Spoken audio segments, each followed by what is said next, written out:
Hi, this is Michael Waits, and welcome back to InsurTech Amplified. We are joined today by Richard Hartley, the CEO of Cytora. Thank you so much for coming on the show, Richard. Before we get into the main part of this conversation, let's give our listeners and our viewers a little bit of your background for some context, please. Yeah, so it's great to be here, Michael. Thanks so much for inviting me. And my background is I was one of the initial founders at Cytora. It was pretty much my first job in the world, so I've learned a lot. And yeah, I'm the CEO today, and it's an incredibly exciting time for us. So looking forward to going into more detail on the podcast. Awesome. Look, I want to talk about AI. It's the elephant in the room, and it's a big room and a big elephant. And, just to give this a little bit of context as well, AI has been like an automation tool for decades. We used it on the trading desk at Goldman Sachs, 10, 15, 20 years ago. And if we believe that we've kind of reached a transformative time in the use of AI, at least in the insurance industry, and if it's no longer like just for automation, what is it for then anyway? Well, the tremendously exciting, I think, possibility today is really that AI, I think, is squarely enabling a much better world. And, at the core of, I think, the insurance industry is this ability to understand information, which is really the raw material of risk, to evaluate that and make decisions on that. So the relevance of AI in today's world, I think in the context of the risk domain, is it really multiplies the ability to understand and make decisions on risk, which really means that the scale constraints around the insurance industry can be decisively lifted. And that's what I think we're focusing on. But I think that's one of the reasons why it is so exciting today, what the future holds. So that's a really good point. Can we dig into that a little bit deeper? What were some of the constraints that AI helps you get rid of? And if it's the raw material of risk that we think is so important, again, let's just dig deeper into how AI is actually helping us evaluate, mitigate, and use this in the underwriting process and other processes where risk is involved in the insurance industry. Yeah, so the interesting thing about I guess insurance risk, but I'm particularly focusing on commercial and specialty insurance, which is really the risk that a business has, is the information that is required to make a decision on risk is really the derivative of how these businesses are run. So it's quite different from, say, taking a photograph and then sharing it with your friends. Like, risk information is not compiled by businesses in a very intentional way. So when they want to move a risk and a broker kind of asks them for information about it, it tends to be in many, many different formats, many, many different variations. Most of it's in spreadsheets. None of it's in a very systematic or organized way. So that means inherent to risk is the unstructured nature of the information. And I'm with you, it will always be like that.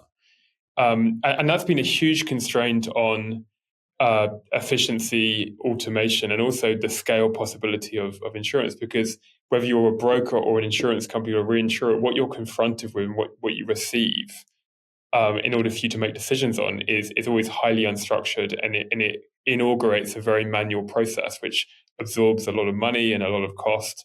And it also means that people who work inside insurance companies, brokers, reinsurers, they do a lot of their daily tasks are very, very menial and repetitive. Yeah.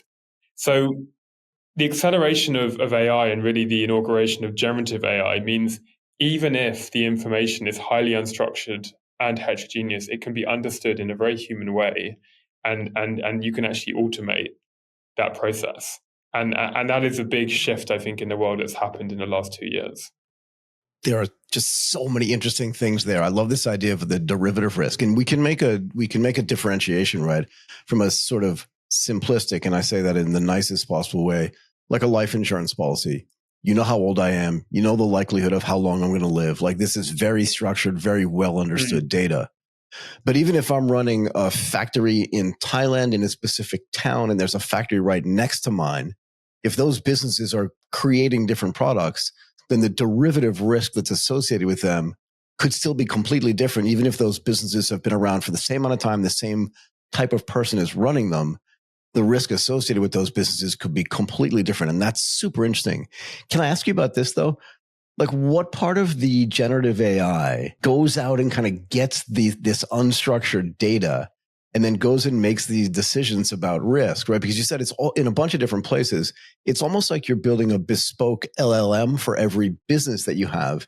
And I'm curious about some of the challenges around that, right? Because my unstructured data by definition is different than your unstructured data per se, yeah? Yeah, so the nature, I think, and just like kind of standing of the shoes in the shoes of, say, an insurance company, the challenge they have is they receive all of these risk submissions about many different risks, whether they're like property or liability or D&O, and the format of the risk information is always different. So you don't have any consistency there, and you obviously what kind of humans have been great at is being able to kind of say, well, even though this looks different, like even though these two different risk submissions have different information in them and different formats of information, you can still overcome that and you can still compare one to the other with your mind. With generative AI, it has a similar capability. So it's got a similar capability to say, I don't need to have even seen this format before. And I don't even need to have seen this variation of a particular question or a particular answer. But I can still understand it, interpret it, and if necessary, infer from it, which then allows me to compare one against the other and to understand the differences between them. And that kind of, called it dexterity, flexibility, propensity to use a lot of inference is really what's helped the insurance industry to make real strides.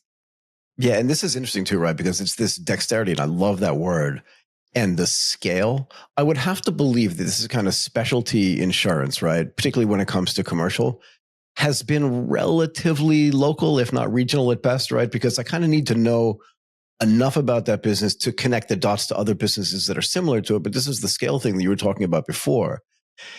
If I can get data that's clean enough, right, where it's well understood, if I'm a human, right, let's go back to the human thing. I can look at that and say, I feel like I've seen something like this before, so I can do the risk mitigation, but I can only do that so many times in a week, right? But the AI can look at it and go, I've seen this once before, and I can look at this 1,000 times in the next week or the next day, and then do that. Is that fair? I think it's a great description, and it really does, because you've kind of got like infinite memory, no sleep required, right? And then the ability to actually like scale up, whether you think about models or agents at very, very low cost, and you don't kind of, one of the challenges for underwriting teams is, they're often trying to grow, right? So they're like, okay, we need to hire more underwriters, but sometimes like there aren't that many underwriters who have that kind of skill set, that level of experience. So a faster way to actually scale up a team is to actually augment the incredible skills and experiences of people with a more AI first approach. So yeah, absolutely. I'm always looking for kind of second order and third order impacts of technology, right? So from an underwriting standpoint, that makes perfect sense to me, particularly in the way that you've explained it. But is there also kind of like a product innovation thing that's possible where, again, a human can look at something and think, if we just had a product that was a little bit different or completely different, we could still underwrite and mitigate this risk and understand the risk that we're having, again, with all this unstructured data and all these unrelated businesses. But in reverse, can the AI be proactive about saying, if we had a product that was structured differently, we could actually, again, understand, mitigate, and create like more profit for an insurance company because now we can create different products at scale. Does that make sense? Yeah. So I mean, for us at Cytora, we really use LLMs principally to collect risk submissions and then turn them decision ready. Yep. So then the insurance company and underwriters or claims handlers can basically do a lot more. You can obviously, you can use AI in other ways where you can kind of say, well, show me opportunities to write new segments of risk that I'm not currently writing at within certain parameters that you believe will be attractive. So it definitely unlocks that possibility. And one reason this doesn't happen as much as it should do is really organizations need to change a bit. So roles get invented where people actually have that as their key role. And I often think about, the advent of the car, which replaced like the horse in. Go for it. I love this because I talk about this all the time. I love it. Please go ahead. Yeah. So you think about the advent of the car, and that obviously produced many new tasks, which were performed by new roles, such as you had petrol stations, you had mechanics. You had people creating magazines in which you can look at cars that you could buy, and you had car auctions. Top Gear. So you've got like proliferations of roles, and I think what's interesting is there's such belief and consensus about the potential of AI, but not that much interest in what is the societal implication of the new roles that will be created off the back of that. I think that's really required. Can we talk about this a little bit? It may be slightly off topic, but it's something that's always been interesting to me. And I always use this transition from horse and buggy to cars. So I'm kind of glad you brought it up. Mm-hmm. There was this concern, right, when cars were created that the horse and buggy drivers were going to go out of business. And we see this, I'm old enough to have seen multiple sort of business and technology innovation cycles. And every time something new gets invented, somebody complains or a bunch of people complain that everyone's going to lose their job. But there's very little of what you just said, which is, sure, but if the guy who's driving the horse says, no more horses, but I'm going to now learn how to be a taxi driver, well, then I win anyway, right? So if you can make that transition faster, and everything's happening faster today, the same thing's going to happen with the use of AI and generative AI, whether it's in the insurance industry or other industries, for sure, no? Yeah, you look at the kind of wave of kind of technological revolutions, and you think about like, I think the transport revolution, or you think about like the telecommunication revolution, and I mean, in every wave, like many new industries, new jobs get created. But the interesting thing is, people's imagination generally does not go in a direction of here are the new possibilities. Right. But often actually moves towards more of a fearful approach of kind of thinking, well, what are the implications for my job today? And I think that's just a mindset you have to be in, which is this kind of openness to the future and really feeling excited about the new possibilities. And if you're a graduate today, I think it's like, I think it's a tremendously exciting time when we have this possibility that the world could really accelerate. And economic growth could really jump forward, and that has to be a net positive thing for people, as opposed to something that's a concern. Yeah, it's so funny. Like when I graduated from college, and again, this may be off topic, but I love this conversation. When I graduated from college, it was so obvious, like what kind of jobs were going to be available for me. Mm-hmm. And I was concerned, am I going to get hired? Were my grades good enough? All this kind of stuff, right? And in a way, I am so envious of like graduates today, where those jobs are not obvious, but the ability to create your own opportunity, even in the context of generative AI or AI itself, is just so massive and so greenfields that I think I'd rather be 21 today than I was when I graduated from college. No? Yeah, no. I mean, like the cost of creating, like I think you could maybe say like 10 years ago, the cost of distributing something had kind of moved asymptotically towards zero. Sure. But today, I think the cost of actually creating something is on that similar asymptotic curve where if you have an idea and you have a very nascent set of skills, but you have a lot of guts and belief and passion, you can create something without having really any of the previous capabilities you would have needed and skills developed. So yeah, it's I think the constraint now is the imagination. I could not agree with you. I could not agree with you more. Yeah. Can I ask you this? When was Cytora founded? Cytora was founded around 2015. Okay. Yeah, fair enough. So almost 10 years ago. But seriously, if you go back 20 years, like you couldn't have founded this company. Again, the distribution, the ability, even just buying servers was way too expensive.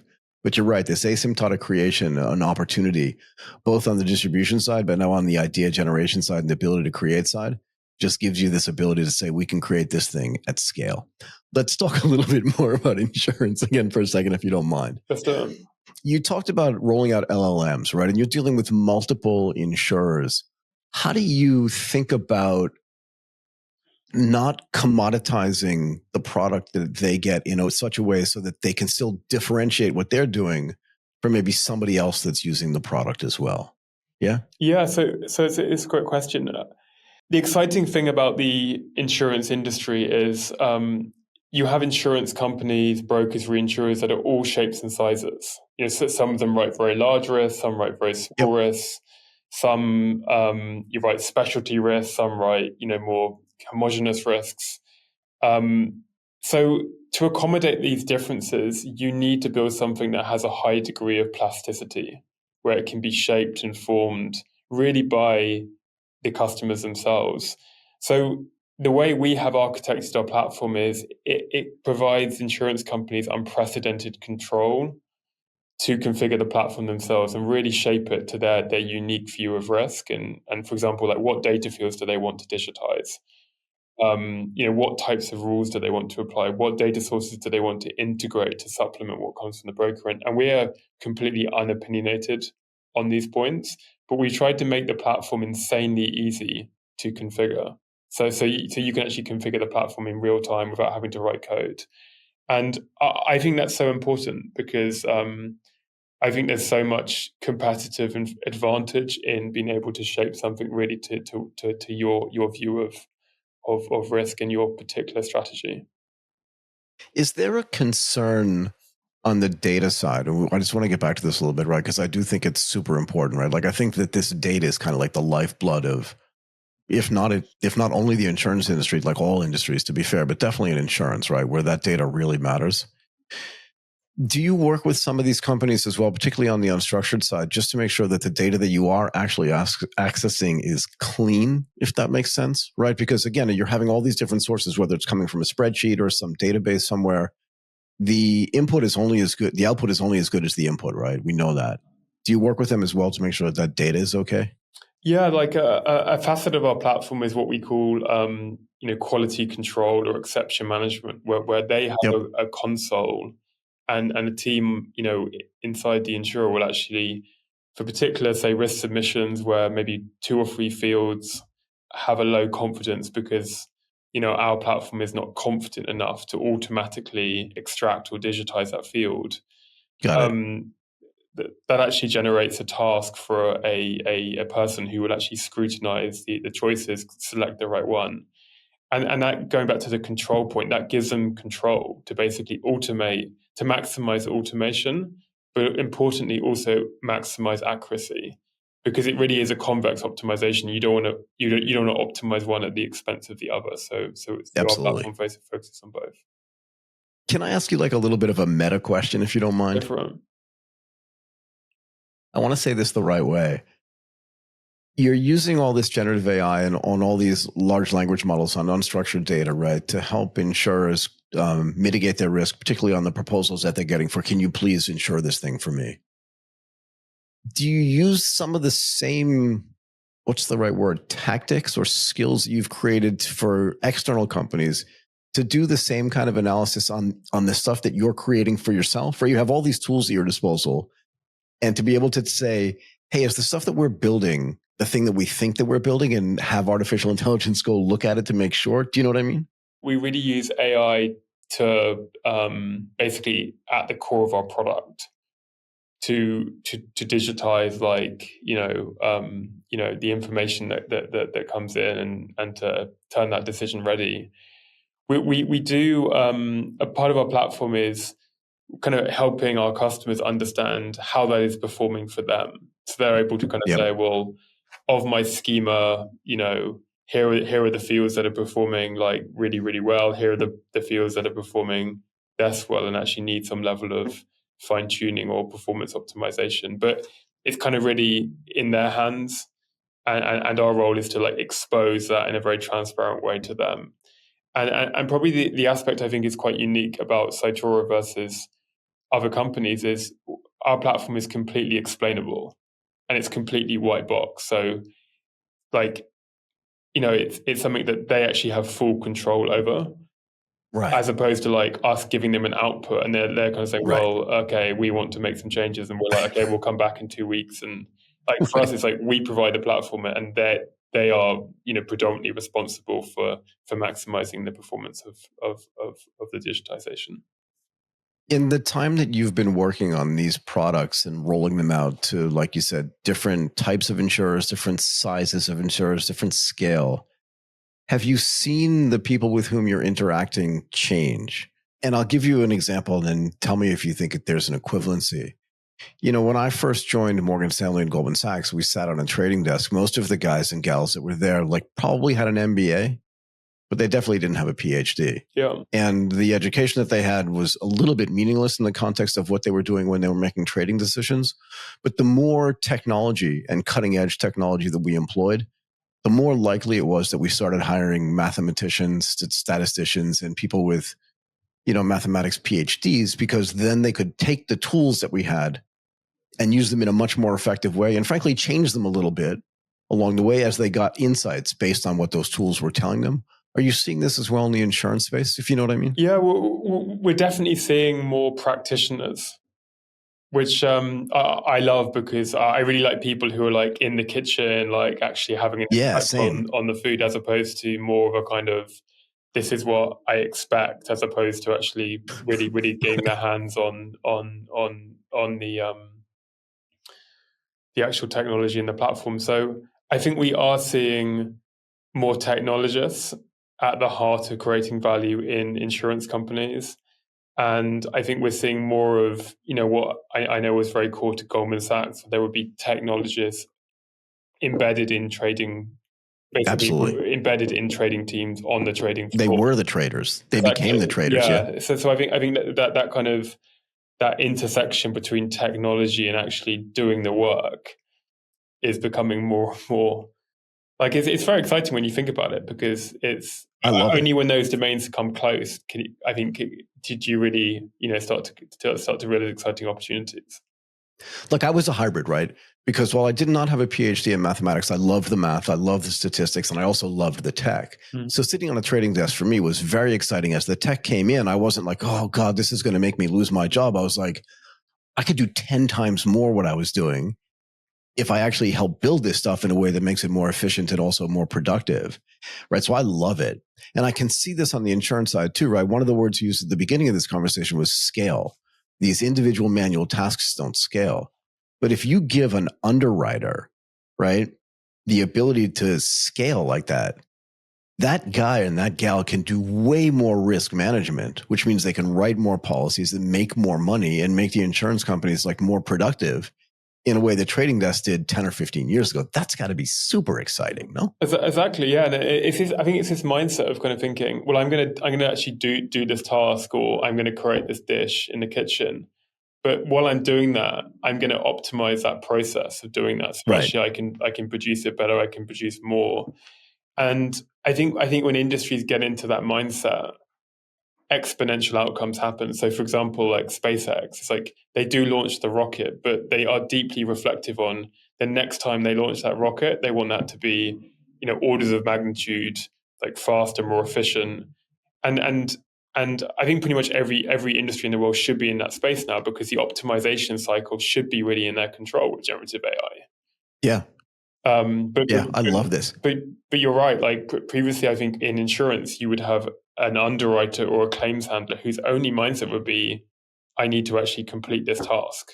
They wouldn't be Right. thinking, and what would be a faster, better, cheaper, you know, more scalable process. And yeah, that's changing.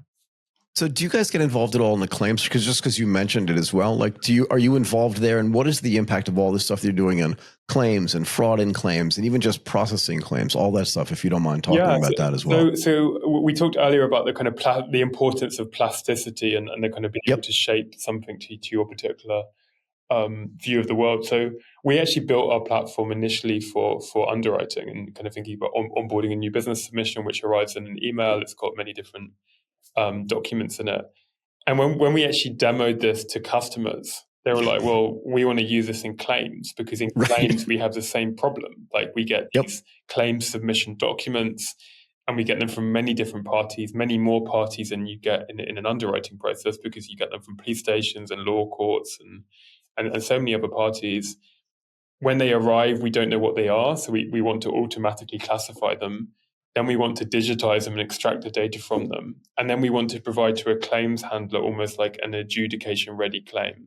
So the role of the claims handler is not bringing all the data together, it's more making a decision on the claim. And because of that, they're able to make many more decisions on many more claims. So that actually happened for us in the last year or so. And the crazy thing is we have been able to really scale into claims without having to make any changes really to our product.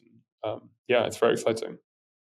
Isn't this, and again, I run my own business as well. And I think one of the coolest things about running your own business is that you don't have to come up with all of the ideas yourself. Definitely. Do you know what I mean? Yeah.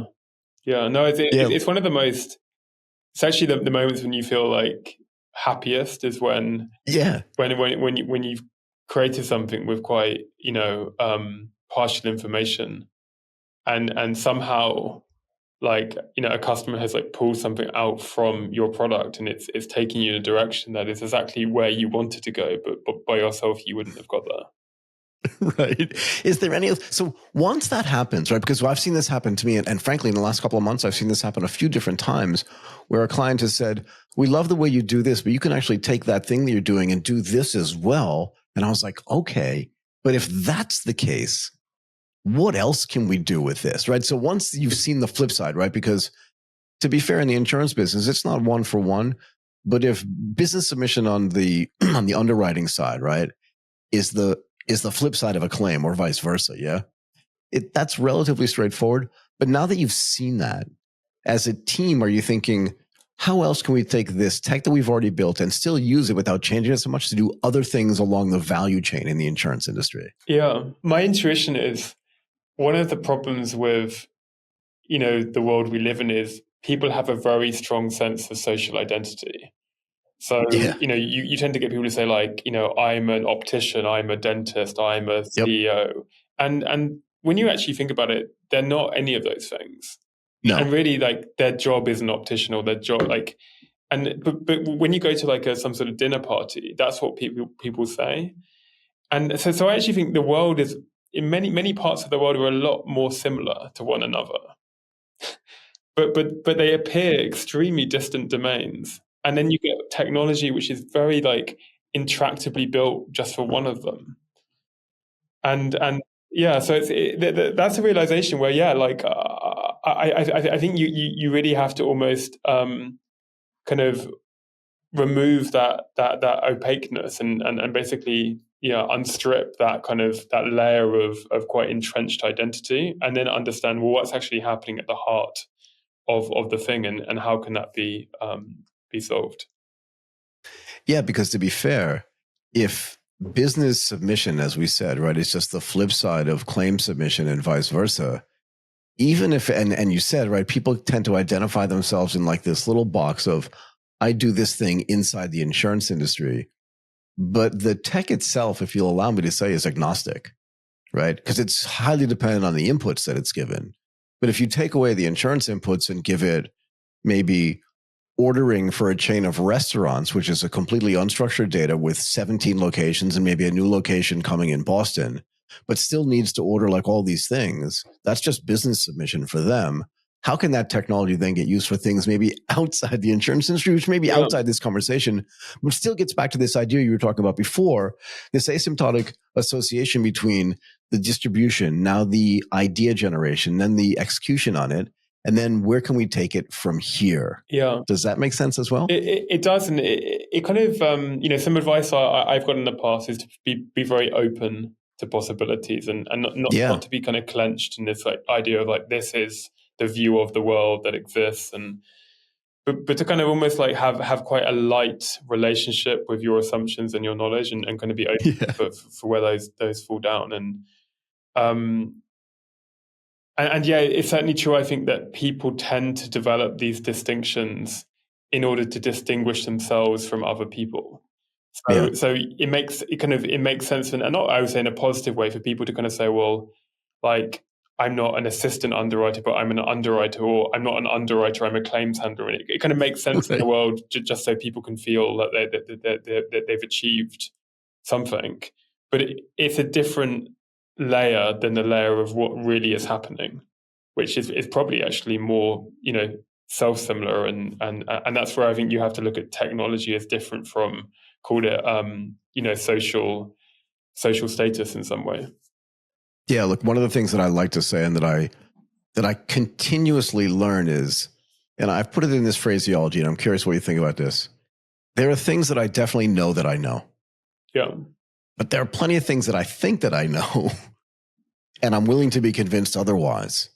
And I think if this is what you said, like if you drop this idea that you know this thing for sure, then so many other possibilities open up and so many things become more potentially possible than before. And I think that's one of the things that you were saying. Yeah, no, it's one. I think it's one of the most rarest and enjoyable forms of conversation when you're talking to someone who has that kind of lightness. And I love to revise my points of view, and kind of I actually in those moments feel incredibly happy because I feel like I'm learning. Yeah. And the worst thing is when you disagree with someone and then the balance of the conversation changes because that person kind of views it as some sort of attack or critique. Yeah. And really what you're looking for is like you're trying to play. Like you're trying to play like a child and kind of and really that's what it should feel like. But it's a habit that seems to have like lost its prominence in society somewhat. No, I completely agree with you. And even when I'm talking about business with people, I feel badly sometimes when I say, when I feel like I have to say, like, I'm not always right, to give them the opening to say, like, you're wrong. I don't want to have to say that. But I think that's what you're suggesting is that, again, if I talk to you about how to use an LLM, if I talk to you about how to deploy AI or generative AI, if I talk to you about where it fits in, I'm just telling you what I think. And I'm open to you going, that's not true, but let's use it over here. Yeah. I'm super happy for that. Yeah, definitely. But yeah, no, it's amazing. I think how our stance often in life is like that we have the answers. Yeah. And then when we often look at technology, we kind of say, oh, but this particular thing doesn't work as well as it could do, or is the performance as good as a human? But we very rarely actually appraise our own belief system and say, well, actually, a lot of the things I'm thinking about at the moment, I'm not very confident on. Yeah. You don't hear that so much, but I really think that kind of fixating on a question and constantly trying to update your belief system until you get to a point you are quite confident. I think that's so important. But it requires a certain mindset to do. I agree. And maybe I'll leave you with this as kind of the last question. But don't you think this is one of the things that makes a really great entrepreneur? Particularly in, I'm not going to say that Cytora is early stage, but still developing. And don't you think it's one of the great things there that, particularly as the CEO, you're open to this idea, and hopefully your team is the same way, that we're not always right. And that, again, if we can, it makes for a great entrepreneur, listening to your clients is like one of the biggest skills you can have. And this comfort with, we were wrong, but we can still be right. Is that fair?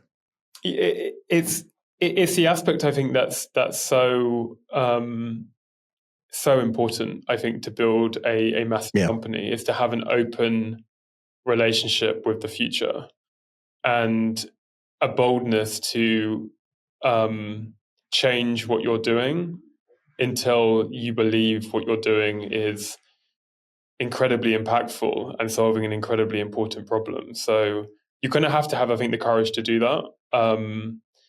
I think NVIDIA is a great example of a few years ago, most of its revenue came from the kind of games industry. Today, it's kind of, and to kind of have that openness, I think is really a mindset. And I think as much entrepreneurs should have that. I think governments should have that too. I think it's this constant reflexivity of really thinking, okay, what am I trying to achieve? And I think the trick is have the openness of in relation to the future, but have the extreme focus to execute on your vision today. And if you can ally those two different things, I think you can achieve a lot. Yeah, I mean, look, two perfect examples of this, and I'll let you go when this is done, right? Is you're right, Jensen Huang, who basically said, we're not making enough money. We could basically go bankrupt unless we take a ton of risk and develop our GPUs to be better for this thing, which is not a sure bet. And the same thing when Apple did with the iPod and just made it software as opposed to hardware. It was a gigantic risk, right? Yeah. And I think that if you look at that and don't think like, okay, Steve Jobs is cool or this guy is cool, and more like, what are we doing that we need to change so that we can continue to exist into the future? I think it's the best way to look at this. Definitely, yeah, and it's tremendously exciting because you wake up on Saturday, Sunday, Tuesday, Wednesday, and you're kind of thinking, okay, what's that inflection? Like, what's that inflection of what I can do? And to be honest, like for me, that's it's where the imagination really connects into like what your day to day, what you're doing on the day to day, and it basically means that your dreams can become real. Like you have to dream in order to like understand what that next inflection can be, but then it can connect into actually what you end up achieving. Absolutely. Okay, I'm going to let you go. Richard Hartley, the CEO of Cytora, you got to come back. This was great. I hope you enjoyed this as much as we did. I really appreciate your time today. It was fantastic. Really enjoyed it. Thanks so much.